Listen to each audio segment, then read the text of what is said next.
You're welcome back, and if you're just joining us, it's Newsweek, where we highlight some of the biggest stories that made the headlines recently. Now, over 2 months after the February 25th presidential election, aggrieved parties have converged at the tribunal in Abuja, the nation's capital. The Presidential Election Petitions Tribunal, sitting at the Court of Appeal, consists of a 5-member panel of judges headed by Justice Haruna Samani. At the commencement of the pre-hearing, it was observed that there was watertight security as the police operatives cordoned off the road leading to the court. It must be noted that the Action Alliance AA and Action People's Party APP have withdrawn their petitions against President-elect Bola Tinubu. Well, I still have with me here in the studio Olushola Jegede, a lawyer, and as well Niyi Saliu is there with me via Zoom. Niyi, let me come to you. Are you still there? Yes, I'm here. All right. What do you make? Let me get your reaction so far on this election tribunal hearing so far. Well, finally, it has commenced. It's part of the process. The Constitution has guaranteed rights to people who are aggrieved in any elections to pursue, their cause through the courts, through the tribunal, in some cases to the Supreme Court. And that is what I think the parties, particularly the PDP and the Labour Party, that's the right I think they're exercising.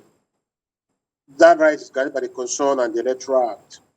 So my appeal would be that everyone who has been uttering statements that are capable of, causing problem and disaffection among our people should stop and let the courts do their job.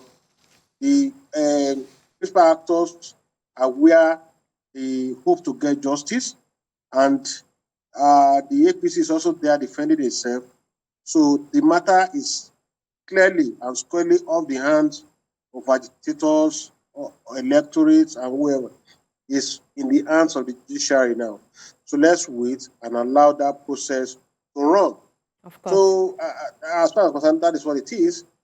People are there to, to plead their case and hope that they get justice.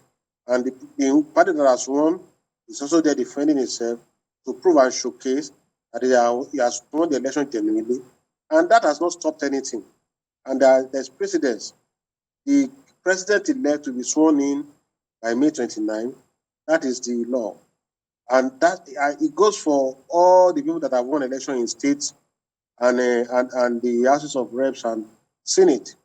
So for me, let's wait and see what happens. Yes, of course. Let me also ask you of your opinion about this talk that Atiku's demotion, Atiku is seeking for a live broadcast of the tribunal's proceeding. While some think it's a good idea, others believe it's a distraction. What do you think? Again, it's not a matter of people's opinion. It's a motion that has been put before the court.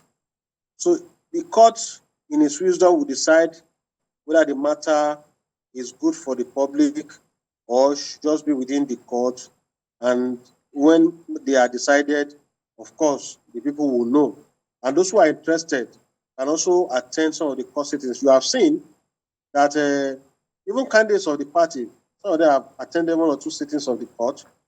That has happened. So, squarely, it's with the court.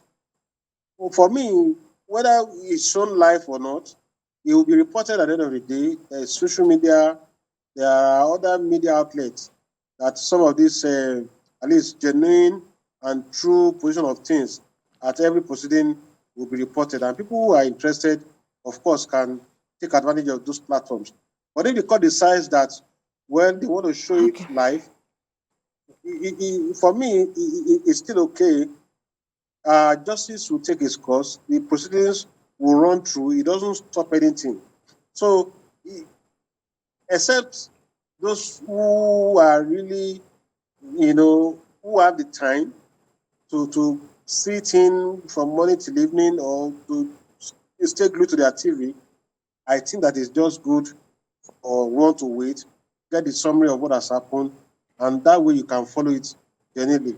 All right, People who are aggrieved will want to, put everything on the table, agitate, say they should broadcast it live. Some of them can even say they should take it to the United Nations, but it doesn't change anything. All right, Niye, I'll get back to you. Mr. Jegede, what do you think about this idea of broadcasting this tribunal proceedings? Do you buy the idea? Yes, the application made by the Articles lawyer and Peter Obi lawyer is sub judice on its own. It's been decided upon in the court. The court is about to rule on it. But without looking at the application, but just talking generally on the proceedings of the court, why sometimes, even when you look at the United States of America, the U.S. Supreme Court, they don't sit on a live broadcast. There are reasons, because they don't want people to start making out walls looking at the people performance in the court to make some judgment. And they are trying to afraid of those kind of narratives people will create. People don't really understand how the judicial process works. So the tribunal will decide whether it wants to take a live broadcast or not. But it's a very delicate thing for the judges. And we have seen in a lot of courts all over the world where the court will not, even in the advanced country, we are talking about countries like the United States, where the court don't want press in the court. At times they just do their own, let's say, audio recording, but they don't want video. They don't want a situation whereby people will be assuming that a particular judge or someone, maybe the way they have responded to lawyers. But we lawyers, we're used to the way we respond, the court responds to us, and we respond to the court. If a judge shouts a lawyer down, a particular candidate, they go say, perhaps maybe this judge it's about our candidate. And at times, it's not about the applicant or the litigant. At times, it's about the lawyers. So those are kind of perceptions that the court will be subjected to if the broadcast is made live. But it's for them to decide. It's not an application I can decide for them. But all over the world, it has been a very delicate issue, a matter of public interest, to have the judges to be on a live televisions. It will be ideal, like they did 4 years ago, for the judgment and what we call the final address of the court. Maybe that area can be broadcasted live, but to be conducting the entire trial through the broadcast I don't want to delve to that application, but I know that that's what may happen. And you have to protect the judges and all those situations. You remember when the former President Trump is charged in America, there was no, the U.S. court didn't allow live broadcast in that court because the judges too was complaining about the security of the judges, the family of the judges, because people begin to see a lot of stuff. So that's why it's a very delicate situation. Yeah, as a lawyer, you know better. So at the end of the day, this might pose some distraction, as it's been a concern to some people.